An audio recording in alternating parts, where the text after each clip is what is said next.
ನಮಸ್ಕಾರ. K2 ಕನ್ನಡ ನ್ಯೂಸ್ಗೆ ಸ್ವಾಗತ. ವೀಕ್ಷಿಸಿ ಈ ದಿನದ ಸುದ್ದಿಗಳ ರೌಂಡ್ ಅಪ್.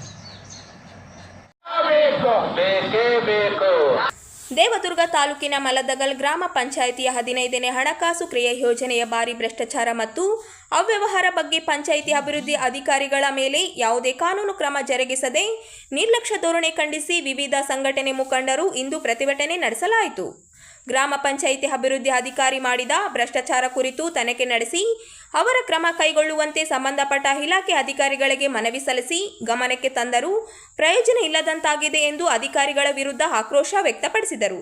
2023-24ನೇ ಸಾಲಿನ 15ನೇ ಹಣಕಾಸು ಯೋಜನೆ ಸುಮಾರು 10 ಲಕ್ಷ ರೂಪಾಯಿ ವಿವಿಧ ಏಜೆನ್ಸಿಗಳಿಗೆ ಶ್ರೀ ಓಂಕಾರ ಎಂಟರ್ಪ್ರೈಸಸ್, ಶ್ರೀ ನಾರಾಯಣ ಎಂಟರ್ಪ್ರೈಸಸ್ ಮತ್ತು ಶಿವ ಎಂಟರ್ಪ್ರೈಸಸ್ ರಾಯಚೂರು ಏಜೆನ್ಸಿಗಳಿಗೆ ಹಣವನ್ನು ಹಾಕಿ ಬೊಟ್ಟಿ ಬಿಲ್ಗಳನ್ನು ಸೃಷ್ಟಿಸಿ ಎತ್ತುವಳಿ ಮಾಡಿದ್ದಾನೆ ಎಂದು ಆರೋಪಿಸಿದರು.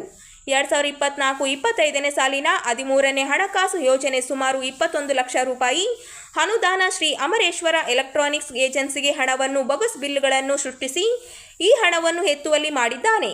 ಪಿಡಿಒ ಶಂಶುದ್ದೀನ್ ತಕ್ಷಣ ಸೇವೆಯಿಂದ ವಜಾಗೊಳಿಸಬೇಕು. 2023-24-25 15 ಹಣಕಾಸು ವಾರ್ಷಿಕ ಕ್ರಿಯೆ ಯೋಜನೆ ಅನುದಾನ 21 ಲಕ್ಷ ಮತ್ತು 13 ಲಕ್ಷ ರೂಪಾಯಿ ಹಣವನ್ನು ದುರುಪಯೋಗ ಮಾಡಿರುವ ಹಣವನ್ನು ಮರುಪಾವತಿ ಮಾಡಬೇಕು. ನಿಧಿ 1, ನಿಧಿ 2 ತೆರಿಗೆಯಿಂದ ಎತ್ತುವಳಿ ಮಾಡಿರುವವರು ಪಾವತಿಸಬೇಕು. ಮಲದಕಲ್ ಗ್ರಾಮ ಪಂಚಾಯಿತಿಯ ಗ್ರಂಥಾಲಯ ಮೇಲ್ವಿಚಾರಕರಿಗೆ ವೇತನ ರೂಪಾಯಿ 83,131 ರೂಪಾಯಿ ನೀಡಿದೆ. ಜೂನ್ 22ರಂದು ಚೆಕ್ ಮೂಲಕ ಇಂದಿನ ದಿನಾಂಕವನ್ನು ಹಾಕಿ ಚೆಕ್ ಅನ್ನು ಗ್ರಂಥಾಲಯ ಮೇಲ್ವಿಚಾರಕರಿಗೆ ನೀಡಲಾಗಿದೆ. ಇದು ಭ್ರಷ್ಟಾಚಾರಕ್ಕೆ ಉದಾಹರಣೆಯಾಗಿದೆ. ಮಲದಕಲ್ ಗ್ರಾಮ ಪಂಚಾಯಿತಿಗೆ ಒಳಪಡುವ ಗ್ರಾಮಗಳಿಗೆ ಬಾರ್ಟೆಲ್ ಮತ್ತು ಜಿಯೋ ಕಂಬಗಳನ್ನು ತೆರಿಗೆ ಹಣವನ್ನು ಸಹ ದುರುಪಯೋಗ ಮಾಡಿ ಪಂಚಾಯಿತಿಯ ಸದಸ್ಯರ ಗಮನಕ್ಕೆ ಇಲ್ಲದೆ ಎತ್ತುವಳಿ ಮಾಡಿದ್ದಾನೆ ಎಂದು ಒತ್ತಾಯಿಸಿದ್ದಾರೆ. ಪಂಚಾಯತ್ ಉಪಾಧ್ಯಕ್ಷ ಹನುಮಂತ ಗಿರಣಿ, ನಮ್ಮ ಪಂಚಾಯತಿಯಲ್ಲಿ ಈಗಾಗಲೇ ಸಾಕಷ್ಟು 47 ಲಕ್ಷ ಅನುದಾನ ಬಂದರೂ ನಮ್ಮ ಅಭಿವೃದ್ಧಿ ಅಧಿಕಾರಿಗಳು ಯಾವುದೇ ಕೆಲಸ ಮಾಡದೆ ತನ್ನ ಮನಸ್ಸಿಗೆ ಬಂದಂತೆ ಅಂಗಡಿಗಳಿಗೆ ಹಾಕಿ ಲೂಟಿ ಮಾಡಿರ್ತಾರೆ. ಅದೇ ರೀತಿಯಾಗಿ ನಮ್ಮ ಗ್ರಂಥಾಲಯ ಮೇಲ್ಚಾಲಕರಿಗೆ ಕನಿಷ್ಠ 15 ತಿಂಗಳಿಂದ ಸಂಬಳ ಪಡೆದೇ ಅವರನ್ನು ಪೀಡಿಸುತ್ತಾ ಅವರನ್ನು ಗದರಿಸುತ್ತಾ ಹಲವಾರು ಕಾಲವರಣ ಮಾಡಿ ಮೊನ್ನೆ ನಾವು ಪಂಚಾಯತಿ ಜಿಲ್ಲಾ ಪಂಚಾಯತಿಗೆ ಲೆಟ್ರ್ ಕೊಟ್ಟಾಗ ಅವರಿಗೆ ತಾಲೂಕು ಅಧಿಕಾರಿಗಳು ಮತ್ತು PDO ಅವರು 83,000 ರೂಪಾಯಿ 22 6ನೇ ತಿಂಗಳದಾಗ ಅವರಿಗೆ 83,000 ಚೆಕ್ಕು ಏಕ ಕಾಲದಲ್ಲಿ ಕೊಡ್ತಾರೆ. ಇದು ಭ್ರಷ್ಟಾಚಾರ ಅಂತ ಇದು ಕಣ್ಣಿಗೆ ಕಂಡ್ರೂ ಮೇಲೆ ಅಧಿಕಾರಿಗಳಿಗೆ ಕಣ್ಣಿಗೆ ಕಾಣ್ತಾ ಇಲ್ಲ. ಹಾಗಾಗಿ ಆತನ ಇಮ್ಮಿಡಿಯೇಟ್ಲಿ ಸಸ್ಪೆಂಡ್ ಮಾಡಬೇಕು. ಮತ್ತು ಸಾಕಷ್ಟು ಅನುದಾನ ಕೂಸಿನ ಮನೆ ಉದ್ಯೋಗ ಖಾತ್ರಿಯಲ್ಲಿ ಕೂಸಿನ ಮನೆ ಅನುದಾನ 74,000 ರೂಪಾಯಿ, ಅದು ಕೂಡ ಯಾವುದೇ ಅಲ್ಲಿ ಮಂತ್ಕಲಲ್ಲಿ ಯಾವ ಕೂಸಿಲ್ಲ ತಾಯಿಲ್ಲ, ಅದು ಕೂಡ 74 ಲಕ್ಷ ರೂಪಾಯಿ 74,000 ತಗೊಂಡು ಲೂಟಿ ಮಾಡಿರ್ತಾನೆ. ಹಾಗೆ ಏರ್ಟೆಲ್ಲು BSNL ಚಾನಲ್ಲು ಕೂಡ ಅವು 60,000 70,000 ರೂಪಾಯಿ 3 ತಿಂಗಳಿಗೊಮ್ಮೆ ಬರ್ತದೆ. ಅದು ಕೂಡ ಯಾವುದೇ ಅಭಿವೃದ್ಧಿ ಮಾಡದೆ ತನ್ನ ಸ್ವಂತ ಜೋಬಿಗೆ ತೆಗೆದುಕೊಂಡಿರ್ತಾರೆ. ಮತ್ತು ನಿಧಿ 1 ನಿಧಿ 2ದಲ್ಲಿ 5 ಹಳ್ಳಿಯಲ್ಲಿ ಗಣೇಕಲ್ಲು, ಮಂದಕಲ್ಲು, ಮಸ್ತಾಪುರ, ಕರಡಿಗುಡ್ಡ, ಗೋವಿಂದಪಲ್ಲಿ ಇಲ್ಲಿ ಟ್ಯಾಕ್ಸ್ ಅಂತೇಳಿ ಕಲೆಕ್ಷನ್ ಮಾಡಿ ಅದು ಕೂಡ ಅಧ್ಯಕ್ಷರು PDO ಮನಸ್ಸಿಗೆ ಬಂದಂತೆ ಚೆಕ್ ಬರೆದು ಯಾವುದೇ ಒಂದು ಊರಲ್ಲಿ ಒಂದು ಜಂಗಲ್ ಕಟಿಂಗ್ ಇಲ್ಲ, ಒಂದು ಶೌಚಾಲಯದ್ದು ಸ್ವಚ್ಛತೆ ಇಲ್ಲ, ನೀರಿಲ್ಲ, ನಿರ್ವಹಣೆ ಯಾವುದೂ ಕೆಲಸ ಮಾಡದೆ ಅದು ಕೂಡ ಅಧ್ಯಕ್ಷರು ಮತ್ತು PDO ಅವರು ಸ್ವಂತಕ್ಕೆ ಬಳಸಿಕೊಂಡಿರ್ತಾರೆ. ಮತ್ತು ನಮ್ಮ ಆ್ಯಕ್ಷನ್ ಪ್ಲ್ಯಾನ್ನಲ್ಲಿ ಮಾಡಿರುವಂಥ ಏನು ಪ್ಲಾನು ಅದನ್ನೆಲ್ಲ ಗಾಳಿಗೆ ತೂರಿ ತಮಗೆ ಏನು ಬರ್ತದೆ ಎಲೆಕ್ಟ್ರಾನಿಕ್ ಅಂಗಡಿಗಳಿಗೆ ಹಾಕಿ ತಾವು ಹೋಗಿ ರೊಕ್ಕ ತಗೊಂಡು ಬಂದು ತಮ್ಮ ಮನಸ್ಸಿಗೆ ಬಂದಂತೆ ಅಧ್ಯಕ್ಷರು ಮತ್ತು PDO ತಗೊಂಡು ನ್ಯಾಯ ಅಧಿಕಾರಿಗಳಿಗೆ ಸುಳ್ಳು ಹೇಳುತ್ತಾ ನಾನೆಲ್ಲ ಕರೆಕ್ಟ್ ಮಾಡೀನಿ, ನನಗೆ ಅಭಿವೃದ್ಧಿ ಗೊತ್ತದ ಅಂತ ಹೇಳ್ತಾ ನೋಡಿದರೆ ಇಂದಿನ ದಿನಮಾನದಲ್ಲಿ ಸಸ್ಪೆಂಡ್ ಮಾಡಿ ಆಗಿದ್ದಂಥ ಅನುದಾನ ಮರಳಿ ಕಟ್ಟಬೇಕು ಪಂಚಾಯತಿ. ಅಲ್ಲಿವರೆಗೆ ನಾವು ಹೋರಾಟ ನಿರಂತರವಾಗಿ ಇರ್ತದೆ. ನಮ್ಮ ಹೆಸರು? ನಮ್ಮ ಹೆಸರು ಹನುಮಂತ ಗಿರಣಿ, ಗ್ರಾಮ ಪಂಚಾಯತ್ ಉಪಾಧ್ಯಕ್ಷ.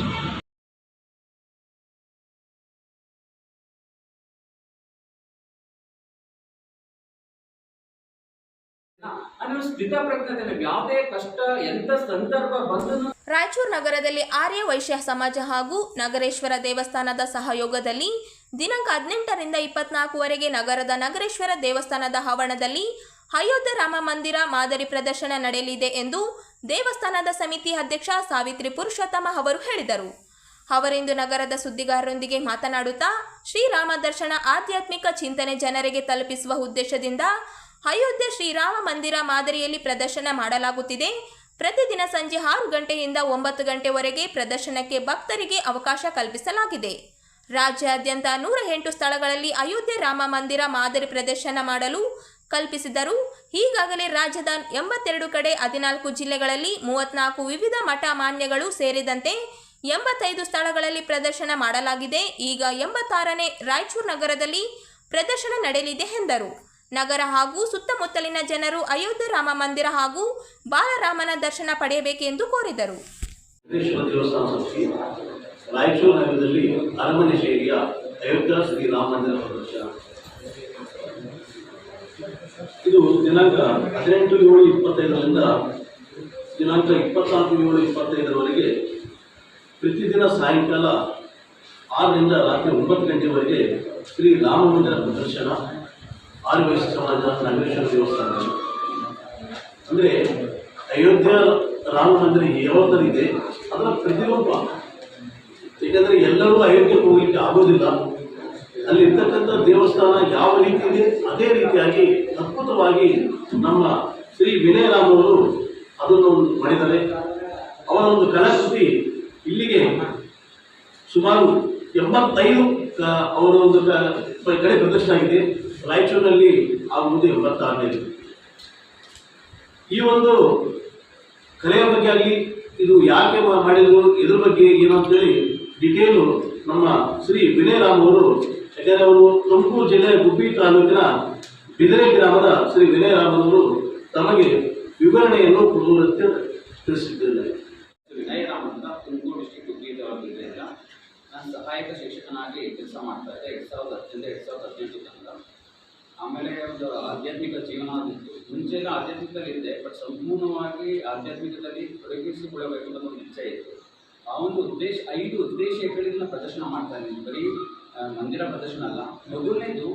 ಮೊದಲನೇ ಉದ್ದೇಶ ಸರ್ವ ಪ್ರಾಣಿಗಳನ್ನು ಸರಿಸಮಾನದ ಆತ್ಮ ಒಂದೇ.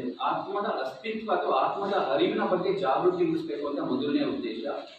ಎರಡನೇದು ಸಮಾನತೆಯನ್ನು ಹಂಚುವಲ್ಲಿ ಪಂಚಭೂತಗಳು ಅಂದರೆ ಆಕಾಶ, ಭೂಮಿ, ಗಾಳಿ, ನೀರು, ಬೆಳಕು ಸರ್ವರಿಗೂ ಸರಿಸಮವಾಗಿ ನೋಡ್ಕೊಂತಿದೆ. ಯಾವುದೇ ಜಾತಿ, ಧರ್ಮ, ಪಕ್ಷ ಇಲ್ಲದೆ ಸರ್ವರಿಗೂ ಸಮವಾಗಿ ನೋಡ್ಕೊಂತಿದೆ ಪಂಚಭೂತಗಳು. ಅದರಿಂದ ಪಾಠದಲ್ಲಿ ತುಂಬ ಇರೋದು ಎರಡನೇ ಉದ್ದೇಶ.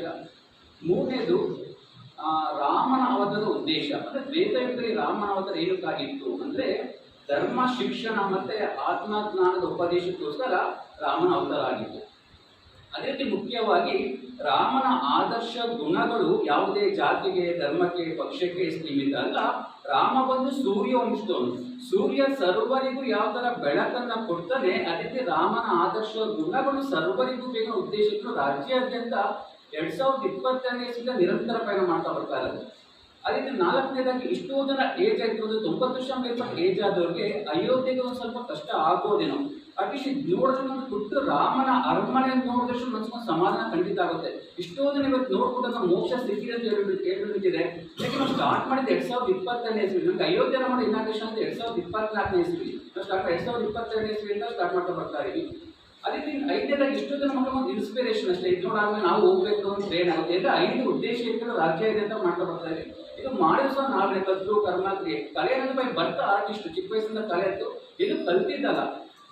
ಮತ್ತು ಒಂದು ಭಕ್ತಿ, ಒಂದು ದೇವರ ಅನುಗ್ರಹ ಸೇರಿ ಇದು ಸಮರ್ಪಣಾ ಮನೋಭಾವದಿಂದ ಸೇವೆಯಲ್ಲಿ ಮಾಡ್ತಾ ಬರ್ತಾನೆ. ಇದು ಯಾವುದೇ ಆಗಲಿ ಉಂಡಿಡೋದಾಗಲಿ ದುಡ್ಡು ಯಾವುದೂ ಇಲ್ಲ. ಅದು ಒಟ್ಟಿನಲ್ಲಿ ಸರ್ವರು ಬಂದು ನೋಡ್ಕೊಂಡು ಹೋಗ್ಬೇಕು. ಒಂದು ಜಾಗೃತ ಆತ್ಮದ ಜಾಗೃತಿಯ ಅರಿವಿನ ಕೆಲಸ ಮಾಡ್ತಾ ಬರ್ತಾ ಇದೀವಿ ಸರ್. ಇದು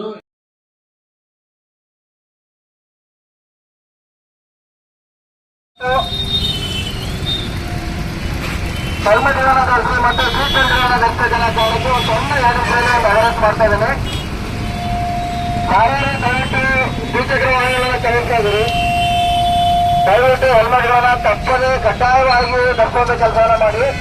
ಯಾಕೆ ಅಂತ ಹೇಳಿದ್ರೆ ಸುಮಾರು ಇನ್ಸಿಡೆಂಟ್ಗಳು ಆಗ್ತಾ ಇದ್ದಾವೆ.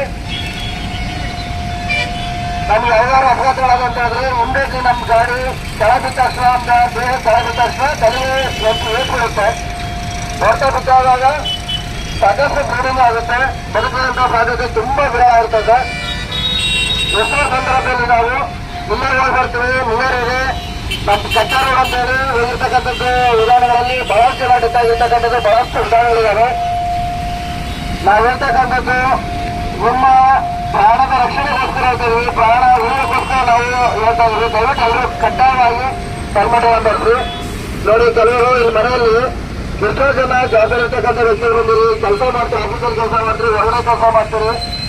ಮನೆ ನೀವೇ ಆಗ ಒಂದ್ ವೇಳೆ ನಿಮ್ಗೆ ಏನಾದ್ರು ಹೆಚ್ಚು ಕಡಿಮೆ ಆಗಿ ಏನಾದ್ರು ಆಯ್ತು ಅಂತ ಹೇಳಿದ್ರೆ ನಿಮ್ಮ ಇಡೀ ಕುಟುಂಬ ಅನಾಥ ಆಗುತ್ತೆ. ನಿಮ್ಮ ಇಡೀ ಕುಟುಂಬಸ್ಥರೆಲ್ಲ ಬೀದಿ ಬರ್ತಾರೆ. ದಯವಿಟ್ಟು ನಮ್ಮದೆಲ್ಲ ಅಂತ ಹೇಳಿದ್ರೆ ನಮ್ಮ ಕುಟುಂಬಸ್ಥರಿಗೋಸ್ಕರ ಆದ್ರೂ ದಯವಿಟ್ಟು ಎಲ್ಲರೂ ಹೆಲ್ಮೆಟ್ ಅನ್ನ ಧರಿಸಿ. ಯಾರು ಕಾರುಗಳನ್ನ ಬಳಕೆ ಮಾಡ್ತಾರೆ ದಯವಿಟ್ಟು ಸೀಟ್ ಬೆಲ್ಟ್ಗಳನ್ನು ಧರಿಸ್ಕೊಂಡು ವಾಹನಗಳನ್ನ ಚಾಲನೆ ಮಾಡ್ಬೇಕಂತ ನಾನು ವಿನಂತಿಸ್ಕೊಳ್ತೀನಿ. ಪ್ರತಿ ವರ್ಷ ಸುಮಾರು ಜನ ಡೆತ್ ಆಗ್ತಕ್ಕಂಥ ರೇಟ್ಗಳಲ್ಲಿ ಯಾರು ಹೆಲ್ಮೆಟ್ ಧರಿಸಿಲ್ವೋ ಅವರೇ ಡೆತ್ ಆಗಿರ್ತಕ್ಕಂಥ ಸಂಖ್ಯೆ ಜಾಸ್ತಿ ಇದೆ. ಹಾಗಾಗಿನೇ ನಾವೀಗ ರಾಜ್ಯ ಜಿಲ್ಲಾ ಪೊಲೀಸ್ ವತಿಯಿಂದ ನಮ್ಮ ಪೊಲೀಸ್ ಅಧೀಕ್ಷಕರ ಮಾರ್ಗದರ್ಶನ ಮೇರೆಗೆ ಕಡ್ಡಾಯವಾಗಿ ಹೆಲ್ಮೆಟ್ ಅನ್ನ ಮಾಡಿದ್ದೀವಿ. ಹಾಗಾಗಿದೆ ಕಡ್ಡಾಯವಾಗಿ ನಾವು ಹೆಲ್ಮೆಟ್ ಅನ್ನ ಮಾಡಿರೋದ್ರಿಂದ ಯಾರ್ಯಾರು ಹೆಲ್ಮೆಟ್ ಧರಿಸಿಲ್ಲ ಅವರೆಲ್ಲರಿಗೂ ದಂಡವನ್ನು ವಿಸ್ಕೊಂಡು ಕೆಲಸ ಮಾಡ್ತೀವಿ. ದಂಡ ಪ್ರಕಾರ ನಾವು ಕ್ರಮಗಳನ್ನ ಕೈಗೊಳ್ತೀವಿ. ಹಾಗಾಗಿ ದಯವಿಟ್ಟು ಎಲ್ಲರೂ ಹೆಲ್ಮೆಟ್ ಅನ್ನು ಧರಿಸ್ಕೊಂಡ್ರಿ. ಇಲ್ಲೆಲ್ಲ ಬಹಳಷ್ಟು ಜನ ಹೆಲ್ಮೆಟ್ ಹಾಕೊಂಡು ಬಂದಿರಿ. ನಿಮ್ಮೆಲ್ಲರಿಗೂ ತುಂಬಾ ಧನ್ಯವಾದಗಳು. ಅವರಿಗೆ ಜೋರಾಗಿ ಚಪ್ಪಾಳೆ ಮುಖಾಂತರ ಅಭಿನಂದನೆಗಳನ್ನು ಸಲ್ಲಿಸ್ತೀನಿ. ದಯವಿಟ್ಟು ಎಲ್ಲರೂ ಹೆಲ್ಮೆಟ್ ಅನ್ನು ಧರಿಸಿ ಪ್ರಾಣ ಉಳಿಸ್ಕೊಳ್ಳಿ ಅಂತ ಹೇಳ್ತೀನಿ. Thank you so much.